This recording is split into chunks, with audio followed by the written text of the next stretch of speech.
Hello നമസ്കാരം. ഏറ്റവും പുതിയ സിനിമാ വിശേഷങ്ങളുമായി പുതിയൊരു വീഡിയോയിലേക്ക് എല്ലാവർക്കും സ്വാഗതം. ആസിഫ് അലി നായകനായി ജോഫിൻ ടി ചാക്കോ സംവിധാനം ചെയ്ത് ജനുവരി 9 വ്യാഴാഴ്ച തിയേറ്ററിലെത്തി ബ്ലോക്ക് ബസ്റ്റർ വിജയത്തിലേക്ക് നീങ്ങുന്ന സിനിമയാണ് രേഖാചിത്രം. ചിത്രത്തിന്റെ ഇന്നലെ ചൊവ്വാഴ്ച വരെയുള്ള ആദ്യ 6 ദിവസത്തെ Kerala rest of India world wide box collection report പുറത്തു വന്നിരിക്കുകയാണ്.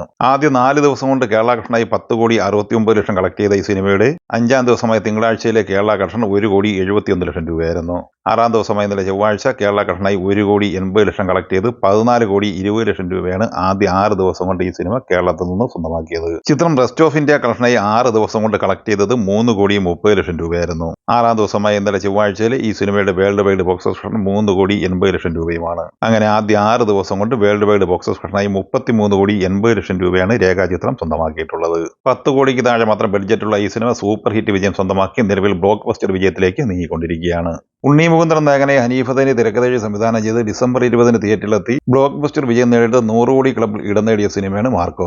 ചിത്രത്തിന്റെ ആദ്യ 25 ദിവസം വരെയുള്ള ഇന്ത്യൻ നെറ്റ് കളക്ഷൻ 59,23,00,000 രൂപയാണ്. 25 ദിവസത്തെ ഗ്രോസ് കളക്ഷൻ 69,05,00,000 രൂപയുമാണ്. 25 ദിവസത്തെ ഈ സിനിമയുടെ ഓവർസീസ് കളക്ഷൻ 32,20,00,000 രൂപയും 25 ദിവസത്തെ വേൾഡ് വൈഡ് ഗ്രോസ് കളക്ഷൻ 101,25,00,000 രൂപയുമാണ്. 26-ാം ദിവസമായ ഇന്നലെ ചൊവ്വാഴ്ച ഈ സിനിമ കേരള കളക്ഷനായി 15 ലക്ഷം രൂപ കളക്ട് ചെയ്തിരുന്നു. നിലവിൽ 42 കോടിക്ക് മുകളിലാണ് ഈ സിനിമയുടെ കേരള കളക്ഷൻ. ടോവിനോ തോമസ് നായകനായ അഖിൽ പോൾ, അനസ് ഖാൻ എന്നിങ്ങനെ ഇരുവർ ചേർന്ന് തിരക്കഥ സംവിധാനം ചെയ്ത് ജനുവരി 2 തിയേറ്ററിലെത്തിയ ഒരു ആക്ഷൻ ത്രില്ലർ സിനിമയാണ് ഐഡന്റിറ്റി. തൃഷ, വിനയ് റായി, അജു വർഗീസ് എന്നിങ്ങനെ താരനിരയുള്ള ഈ സിനിമയുടെ ഇന്നലെ ചൊവ്വാഴ്ച വരെയുള്ള ആദ്യ 13 ദിവസത്തെ world wide box collection report പുറത്തു വരുമ്പോൾ 16,75,00,000 രൂപയാണ് ഈ സിനിമ കളക്ട് ചെയ്തിട്ടുള്ളത്. സിനിമ ഇന്ത്യൻ ഗ്രോസ് കളക്ഷനായി 11,60,00,000 രൂപയും ഓവർസീസ് കളക്ഷനായി 5,10,00,000 രൂപയുമാണ് കളക്ട് ചെയ്തിട്ടുള്ളത്.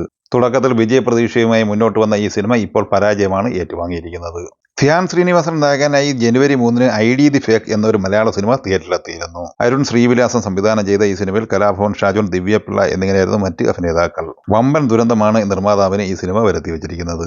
ആകെ 10 ലക്ഷത്തിന് താഴെ മാത്രം കളക്ഷനാണ് ഈ സിനിമ കളക്ട് ചെയ്തിട്ടുള്ളത്. സുഗീഷ് ദക്ഷിണകാശി സംവിധാനം ചെയ്ത ഒരുമ്പെട്ടവൻ എന്ന സിനിമ ജനുവരി 3 തിയേറ്ററിലെത്തിയിരുന്നു. ഇന്ദ്രൻസ്, ജാഫർ ഇടുക്കി, ജോണി ആന്റണി, കാശ്മീര സുഗീഷ്, സുധീഷ്, ധന്യ ഹമീദ് എന്നിങ്ങനെ താരനിരയുള്ള ഈ സിനിമ അത്യാവശ്യം മികച്ച അഭിപ്രായം തന്നെയാണ് നേടിയെടുത്തിരുന്നത്. അതേസമയം സിനിമയ്ക്ക് മികച്ചൊരു കളക്ഷൻ നേടിയെടുക്കാനായിട്ടില്ല. സിനിമ ഇതുവരെയായി 15 ലക്ഷത്തിൽ താഴെ കളക്ഷൻ മാത്രമാണ് നിലവിൽ നേടിയെടുത്തിട്ടുള്ളത്. ഈ 2025 പൊങ്കൽ തമിഴ്നാട്ടിൽ മദഗജ രാജ എന്ന വിശാൽ ചിത്രം തൂക്കിയിരിക്കുകയാണ്. സുന്ദർ സി രചനയും സംവിധാനവും നിർവഹിച്ച ഈ ആക്ഷൻ കോമഡി ചിത്രം വളരെ മികച്ച കളക്ഷനാണ് ഓരോ ദിവസവും നേടിയെടുത്തുകൊണ്ടിരിക്കുന്നത്. ചിത്രത്തിൽ വിശാലിനൊപ്പം അഞ്ജലി, വരലക്ഷ്മി, ശരത് കുമാർ, സന്താനം, മണിവണ്ണൻ, സുബ്ബരാജു, നിതിൻ സത്യ എന്നിങ്ങനെ വളരെ മികച്ച താരനിരയും അണിനിരന്നിട്ടുണ്ട്.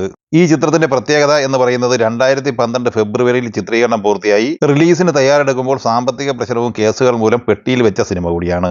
നീണ്ട 12 വർഷങ്ങൾക്ക് ശേഷം ഈ ചിത്രം തിയേറ്ററിലെത്തുമ്പോൾ പഴയകാല സാങ്കേതിക വിദ്യ മാത്രം കൈമുതലായുള്ള ഈ സിനിമ തമിഴ് പ്രേക്ഷകർ ഒന്നടങ്കം സ്വീകരിച്ചിരിക്കുന്നു എന്നത് തന്നെയാണ് ഈ ചിത്രത്തിന്റെ കളക്ഷൻ റിപ്പോർട്ട് സൂചിപ്പിക്കുന്നത്. ചിത്രം ആദ്യ ദിവസമായ ഞായറാഴ്ച തമിഴ്നാട് കളക്ഷനായി 3,25,00,000 രൂപയും 2-ാം ദിവസമായ തിങ്കളാഴ്ച 3,28,00,000 രൂപയുമായിരുന്നു കളക്ട് ചെയ്തത്. 2 ദിവസം കൊണ്ട് തമിഴ്നാട് കളക്ഷനായി 6,53,00,000 കളക്ട് ചെയ്ത ഈ സിനിമയുടെ പൊങ്കൽ അവധി ദിനം കൂടിയായ ഇന്നലെ ചൊവ്വാഴ്ച ഈ സിനിമ തമിഴ്നാട് കളക്ഷനായി മാത്രം 6,50,00,000 രൂപയാണ് കളക്ട് ചെയ്തത്. അങ്ങനെ ആദ്യ 3 ദിവസം കൊണ്ട് തമിഴ്നാട് ഗ്രോസ് കളക്ഷനായി മാത്രം 13 കോടിക്ക് മുകളിൽ ഈ സിനിമ നേടിയെടുത്തിരിക്കുകയാണ്. കേരളത്തിൽ ഈ സിനിമ ആദ്യ 2 ദിവസം കൊണ്ട് 6 ലക്ഷം രൂപയാണ് കളക്ട് ചെയ്തത്. ഇന്നലെ ഈ സിനിമ കേരളത്തിൽ കളക്ട് ചെയ്തത് 4 ലക്ഷം രൂപയാണ്. അങ്ങനെ 10 ലക്ഷം രൂപ ഈ സിനിമ 3 ദിവസം കൊണ്ട് കേരളത്തിലും കളക്ട് ചെയ്തിട്ടുണ്ട്. ചിത്രത്തിന്റെ 3 ദിവസത്തെ ഇന്ത്യൻ ബോക്സ് ഓഫീസ് കളക്ഷൻ 14 കോടിക്ക് മുകളിലുമാണ്. മലേഷ്യ, UAE ഉൾപ്പെടെ വിദേശ രാജ്യങ്ങളുടെ റിലീസ് ജനുവരി 16 തീരുമാനിച്ചിരിക്കുന്നത്. ഈ സിനിമകളെക്കുറിച്ചും സിനിമകളുടെ കളക്ഷൻ സംബന്ധമായും നിങ്ങളുടെ അഭിപ്രായങ്ങൾ കമന്റായി പറയുക. വീഡിയോ ഇഷ്ടമായി ലൈക്ക് ചെയ്യുക. നമ്മുടെ ചാനൽ സബ്സ്ക്രൈബ് ചെയ്യുന്ന കാര്യം കൂടി പരിഗണിക്കുക. വീഡിയോയുടെ നോട്ടിഫിക്കേഷൻ ലഭിക്കുവാൻ ബെല്ലൈക്കൺ കൂടി എനേബിൾ ചെയ്യുക. പുതിയ മറ്റൊരു വീഡിയോയുമായി വീണ്ടും കാണാം. എല്ലാവർക്കും ഒരിക്കൽ കൂടി നന്ദി, നമസ്കാരം.